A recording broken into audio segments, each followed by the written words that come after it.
Hello everyone, welcome back to my channel. In today's video I'm gonna be showing you how to update Affinity Designer 2. So let's get started.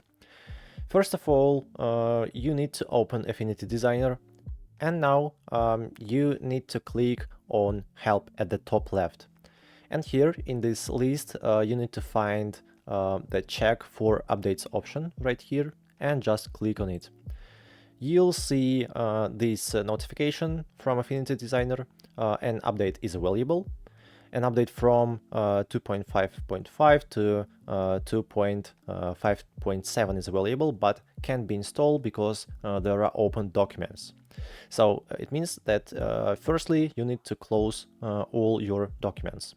Please close all open documents and try again, or just restart the application to automatically install the update. So click on OK and just close documents or restart Affinity Designer. Let's click on Help again, check for updates, and here it is. An application update to version is available, and here you can easily download it. Just click right here. And now you need to download it from their official website. Just click on this button and select the necessary format. For Windows, for example, just select the second one. And after that, just run the file. Please don't forget to subscribe to my channel and like this video. Thank you very much. Bye bye.